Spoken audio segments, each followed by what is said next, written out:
Dears, good morning. എല്ലാവർക്കും നമസ്കാരം. കിരണിൻ്റെയും കല്യാണിയുടെയും ഇന്നത്തെ വിശേഷത്തിലേക്ക് എല്ലാവർക്കും സ്വാഗതം കേട്ടോ. അങ്ങനെ നമ്മുടെ വിക്രം പണി പാളിപ്പോയല്ലോ ദൈവമേ എന്ന് ആലോചിച്ച് സങ്കടപ്പെട്ട് നിൽക്കുകയാണ്. ഇവന്മാരെ ഇറക്കിയ നേരത്ത് ഞാനും എൻ്റെ കൂട്ടുകാരും കൂടി ആയിരുന്നെങ്കിൽ ഇന്ന് അവൻ്റെ കൈയും കാലും എങ്കിലും തല്ലി ഓടിക്കാൻ പറ്റിയേനെ. അതിന് വിക്രം, നീ പറയണ്ടേ അവൻ ഇത്രയും വലിയൊരു അഭ്യാസിയാണെന്ന്. എടോ, നിന്നോടൊക്കെ ഞാൻ മലയാളത്തിലല്ലേ പറഞ്ഞത് അവൻ അത്യാവശ്യം അടവൊക്കെ അറിയാമെന്ന്. എന്നിട്ട് നീയൊക്കെ വേണ്ട വിധം കാര്യങ്ങൾ ചെയ്യാതിരുന്ന കൊണ്ടല്ലേ എന്നെ സരയോ വിളിക്കുന്നതെന്ന് പറഞ്ഞ് അവൻ ആ ഒരു കോൾ അറ്റൻഡ് ചെയ്യാൻ തുടങ്ങി. അപ്പോഴത്തേക്കിനും സരയു, കൺഗ്രാറ്റുലേഷൻസ് വിക്രം. എന്തിനാണെന്നറിയോ? നീ കാരണമാണ് ഇന്ന് ഇത്രയും നാൾ ഞാൻ ആഗ്രഹിച്ച് നടന്ന ഒരു കാര്യം സാധിച്ചത്. ഞാൻ വെയിറ്റ് ചെയ്തുകൊണ്ടിരിക്കുക അവൻ്റെ ഡെഡ് ബോഡി എപ്പോൾ കൊണ്ടുവരുമെന്ന്. അതിന് ഞാൻ എപ്പോഴാണ് സരയു നിന്നെ വിളിച്ചതെന്ന് വിക്രം തിരിച്ചു ചോദിച്ചതും, നീ വിളിച്ചില്ല. നീ വിളിക്കാത്തതിൽ എനിക്ക് നല്ല സങ്കടമുണ്ട് കേട്ടോ. ഇത്രയും സന്തോഷമുള്ളൊരു കാര്യം നീ എന്നെ വിളിച്ചറിയിച്ചില്ലല്ലോ. എന്തായാലും നിൻ്റെ കൂടത്തിൽ പണി അറിയാവുന്ന ആൾക്കാരും ഉണ്ട്. അവന്മാരെന്നെ വിളിച്ച കാര്യം അപ്പം തന്നെ പറഞ്ഞു. വിക്രം ആണെങ്കിൽ വണ്ടറടിച്ച് നിൽക്കുക. ഇവളിത് എന്തൊക്കെയാണ് വിളിച്ചു പറയുന്നത്? വിക്രം വിചാരിച്ചത് അവൾ ചീത്ത പറയാൻ വിളിക്കുമായിരിക്കുമെന്നാ. എന്തായാലും കാര്യം എങ്ങനെയോ നടന്നിട്ടുണ്ടെന്ന് വിക്രം ഇങ്ങനെ ആലോചിച്ചുകൊണ്ട് നിൽക്കുമ്പോൾ സരയുവാണെങ്കിൽ എന്തായാലും നമുക്കൊന്ന് കാണണം കേട്ടോ. എനിക്ക് ഒരുപാട് സന്തോഷമുണ്ട്. ഞാൻ കാത്തിരിക്കുക, കേക്കൊക്കെ ഓർഡർ ചെയ്ത് കാത്തിരിക്കുകയാണെന്ന് പറഞ്ഞു. അങ്ങനെ ഇവിടെ ഇവർ സംസാരവും കാര്യങ്ങളും ഒക്കെ നടക്കുമ്പോൾ നമ്മുടെ കാർത്തികയാണെങ്കിലോ കിരണിനോട് അവളുടെ ജീവിതത്തിൽ സംഭവിച്ച ആ ഒരു ദുരന്തത്തെക്കുറിച്ച് പറയുകയാണ്. ലക്ഷ്മി അമ്മയുടെ രണ്ടാം വിവാഹം നടന്നതും ലക്ഷ്മി അമ്മ വിവാഹം കഴിച്ചത് കോടീശ്വരനായിട്ടുള്ള ഒരു വ്യക്തിയാണെന്നും അദ്ദേഹത്തിന് ഒരു മകൻ ഉണ്ടായിരുന്നെന്നും അവനാണ് ഗംഗാപ്രസാദ് എന്നും കൂടി കാർത്തിക കിരണിൻ്റെ അടുത്ത് പറയുമ്പോൾ അതിനെന്താ കാർത്തിക പ്രശ്നം? ഗംഗാപ്രസാദ് എന്ന് പറയുന്ന നിന്റെ സഹോദരനെ കൊണ്ട് നിനക്ക് എന്തെങ്കിലും പ്രശ്നമുണ്ടോ എന്ന് കിരൺ ചോദിക്കുക. ഉണ്ട്, ആ വിക്രത്തെ പോലെ തന്നെ, ഒരുപക്ഷെ വിക്രത്തെക്കാളിലും ക്രിമിനൽ ആയിട്ടുള്ള ഒരു വ്യക്തിയാണ് ഗംഗാപ്രസാദ്. അവൻ്റെ 15 വയസ്സ് വരെ വളരെയധികം ക്രിമിനൽ സ്വഭാവങ്ങളൊക്കെ കാണിച്ചിട്ട് അതിനുശേഷം അവനാണെങ്കിലോ ആരെയോ കൊന്ന് ജയിലിൽ കഴിയാണ്. എന്തായാലും അവൻ അങ്ങനെയുള്ളൊരു തല്ലിപ്പൊളി ആയതുകൊണ്ട് തന്നെ ആ അച്ഛൻ എൻ്റെയും അമ്മയുടെയും പേരിൽ ഭൂരിഭാഗം സ്വത്തുക്കളും എഴുതി വെച്ചു.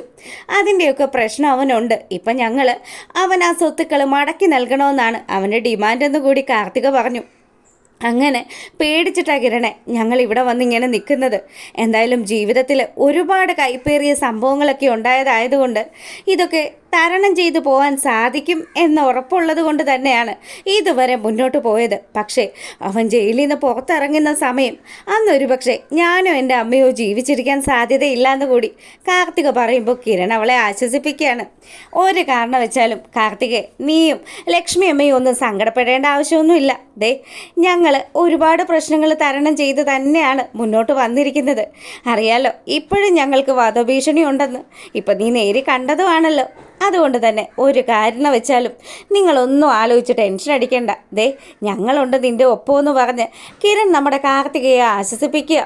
അങ്ങനെ നമ്മുടെ സരയു ആംബുലൻസ് വരുന്നതും കാത്തിങ്ങനെ ഇരിക്കുക.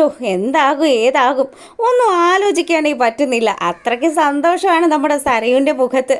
സരയു ഇങ്ങനെ സന്തോഷത്തോടു കൂടി നിൽക്കുന്ന സമയം നമ്മുടെ മനോഹർ ഒരു കേക്കൊക്കെ ആയിട്ട് വരികയാണ്.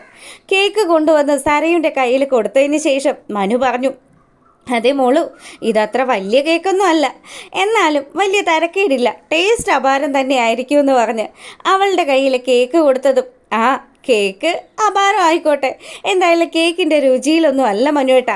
അപ്പുറത്ത് കരച്ചിൽ ഉയരുന്ന സമയത്ത് എനിക്കങ്ങ് സന്തോഷിക്കണം. ആ സമയത്ത് എനിക്ക് കേക്ക് കട്ട് ചെയ്യണമെന്ന് പറഞ്ഞ് സരയു നല്ല സന്തോഷത്തിൽ നിൽക്കുക. അപ്പം ഇവളുടെ ഈ ഒരു സന്തോഷവും ആഹ്ലാദ പ്രകടനമൊക്കെ കാണുമ്പോൾ മനോഹറിനൊരു ചെറിയ പേടിയൊക്കെ ഉണ്ട്.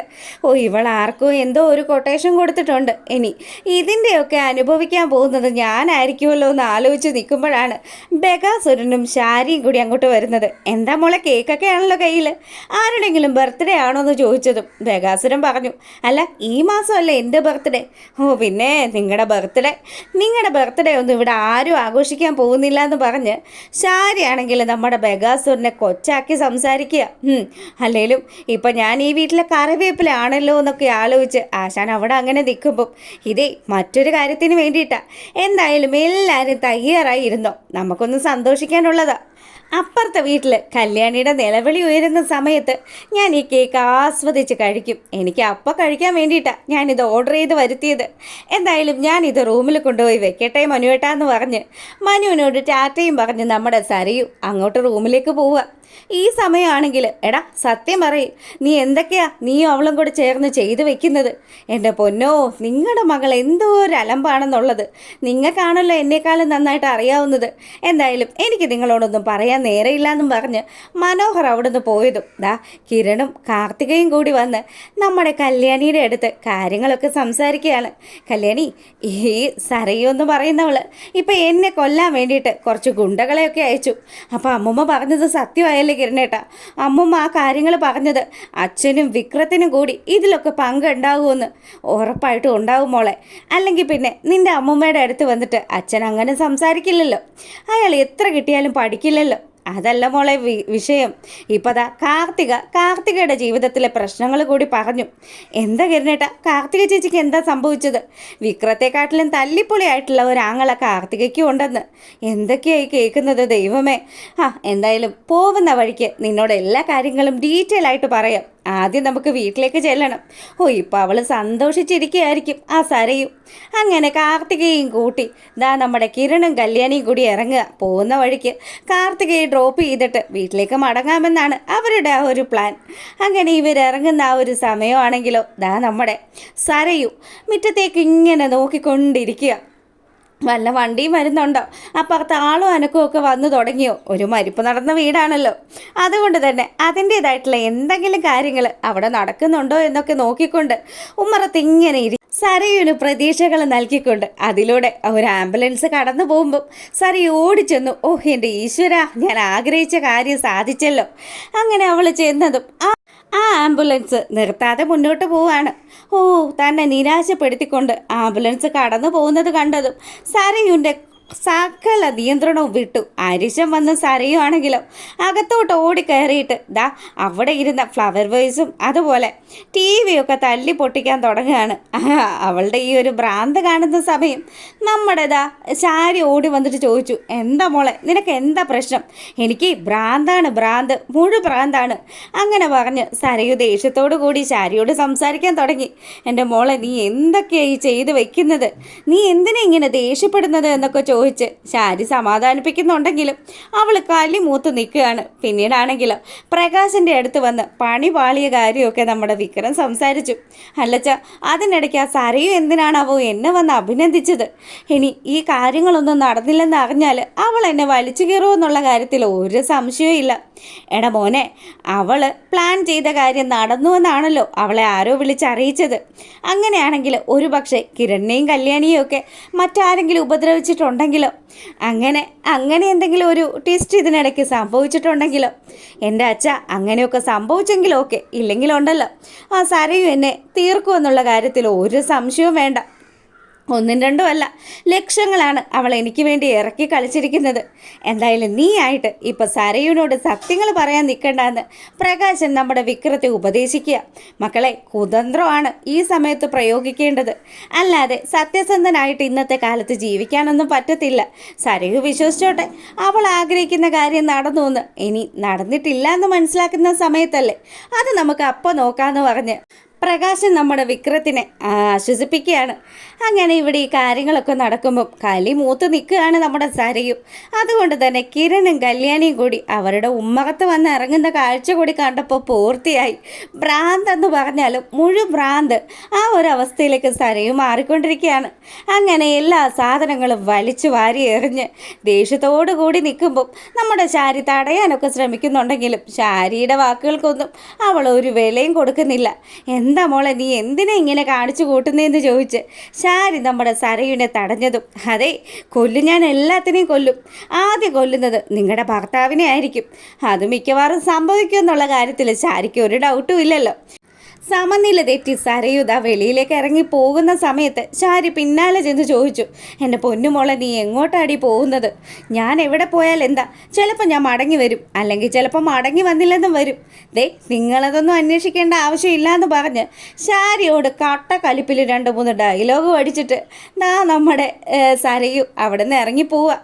നേരെ പോകുന്നത് എങ്ങോട്ടാണെന്നോ, നമ്മുടെ വിക്രത്തെ കാണാൻ വേണ്ടിയിട്ട് തന്നെയാണ്.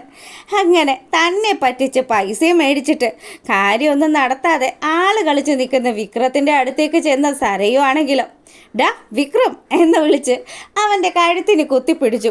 അപ്പോൾ ആ സമയമാണെങ്കിൽ വിക്രം പറയുന്നുണ്ട്, എന്താ സരയു നീ എന്തിനാ എൻ്റെ കഴുത്തിന് കുത്തിപ്പിടിക്കുന്നത്? എടാ ഒരു ജോലി ഏൽപ്പിച്ചു കഴിഞ്ഞാൽ അത് വൃത്തിയായിട്ട് ചെയ്യണം. നിനക്കത് ചെയ്യാനുള്ള പ്രാപ്തി ഉണ്ടെന്ന് വിചാരിച്ചിട്ടാണ് ഞാൻ നിന്നെ ആ ജോലി ഏൽപ്പിച്ചത്. എന്നിട്ട് നീ എന്താ കാണിച്ചു കൂട്ടിയത്? എടാ നിന്നോട് ആ താരയെ കൊല്ലാനായിട്ടുള്ള കൊട്ടേഷൻ തന്നതും അത് കഴിഞ്ഞിതാ കിരണിനെ കൊല്ലാനുള്ള കാര്യം ഏൽപ്പിച്ചതും ഒക്കെ നിന്നോട് ഒരു അല്പം വിശ്വാസം ഉള്ളത് കൊണ്ടാണ്. പക്ഷെ നീ അതൊക്കെ നശിപ്പിച്ചില്ലേടാ സാമദ്രോഹി എന്ന് പറഞ്ഞ് നമ്മുടെ വിക്രത്തിൻ്റെ കഴുത്തിന് കുത്തിപ്പിടിച്ച് അവനെ വട്ടം കറക്കിക്കൊണ്ട് നിൽക്കുമ്പം അതിന് ഞാൻ നിന്നോട് പറഞ്ഞോ എടി എനിക്കൊരു അബദ്ധം പറ്റിപ്പോയി, അവനെ ഞാൻ ഒന്നും ചെയ്യാൻ സാധിച്ചില്ല എന്നുള്ള കാര്യം ഞാൻ പറയാൻ വരുന്നതിന് മുന്നേ തന്നെ നീ ആരോ വിളിച്ച് നിന്നെ കാര്യങ്ങളൊക്കെ അറിയിച്ചു എന്നും പറഞ്ഞ് സന്തോഷിക്കുകയല്ലേ ചെയ്തത്. സത്യം പറഞ്ഞാൽ ഞാനും എൻ്റെ കൂട്ടരും ഒന്നും നിന്നെ വിളിച്ചിട്ടേ ഇല്ല. എന്താ സംഭവിച്ചതെന്ന് പോലും എനിക്കറിയത്തില്ല സരയു. ശരിക്കും അവൻ രക്ഷപ്പെട്ടു. അവൻ രക്ഷപ്പെട്ടതൊക്കെ ഞാൻ കണ്ടു. ഇതിന് പിന്നിൽ ആരാ കളിച്ചതെന്നാണ് എനിക്കറിയേണ്ടത്. എന്തായാലും നിന്നെ ഇനി ഞാൻ ഈ ജോലി ഏൽപ്പിക്കില്ല. അറിയാവുന്ന ഏതെങ്കിലും ചെറുപ്പക്കാരെ ഞാൻ ഇറക്കി കളിക്കൂന്ന് പറഞ്ഞ് സരയു അങ്ങനെ ദേഷ്യത്തിൽ നിൽക്കുന്നതും ഇതിൻ്റെയൊക്കെ പിന്നിൽ ആരാണെന്ന് ആലോചിച്ചുകൊണ്ട് വണ്ടറടിച്ച് വിക്രത്തെയും കാണിച്ചുകൊണ്ടാണ് ഇന്നത്തെ വിശേഷം അവസാനിക്കുന്നത്. അപ്പോൾ ഓക്കെ, താങ്ക്